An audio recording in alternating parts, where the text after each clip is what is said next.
That's for sure, Cynthia. With all the uncertainty, the questions and the confusion swirling around the start of this unprecedented 2020 school year, there is another dilemma facing the parents of the more than 800,000 Ontario school kids who normally rely on the school bus to get to and from school. How can it be done safely? It has presented an enormous challenge for the industry.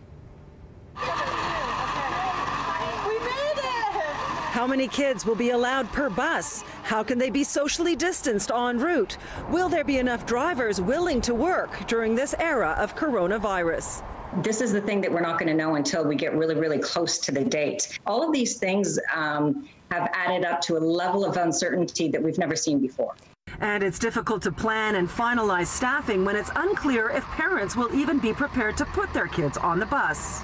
Well, we're not sure what we're going to do, if we're going to even let them go to school. We're not sure if they're going to go on the buses or we're going to drive them or they're going to take their bikes or what they're going to do. I'm not exactly sure. This mother is worried that her high schooler won't pay attention to social distancing rules and says the buses were already overcrowded last year. They had some days where they couldn't even fit all the students on the bus because there were so many students. So I'm not sure what they're going to do or how they're going to try to do it. It's going to be a big struggle this coming year. The owner of Attridge Transportation says his company has been trying to prepare for this since March. It runs 1,500 buses in 6 school districts, and each of them has a different plan. Most seem to have settled on drivers wearing masks, visors, and gloves.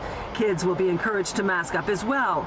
Buses will be thoroughly and frequently sanitized. Kids will be asked to line up at a physical distance and will get an assigned seat. But once they're on the bus, kids from kindergarten to grade 8 will ride the bus normally. It's the only practical way to deal with it, like it or not. It will be up to the parents. You know, if you want to keep your child off the bus, then drive them to school, walk them to school, whatever you choose. I think the option is open. You know, if you want to take it, take it. If you don't, don't. Right, because it just would be impossible. I mean, you'd have to have double or triple the number of buses, right? You would, and triple the amount of drivers, and again, 2 impossible tasks. When it comes to the older kids, with the plan to alternate days at school and at home, Glenn Attridge says it'll be easier to keep the kids apart. And as far as keeping a full complement of drivers, this year may be more difficult than ever.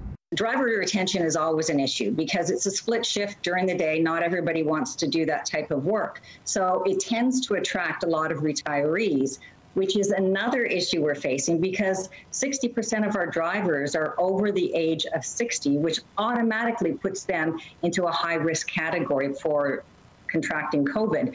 So that's an additional burden that we're having to deal with this year.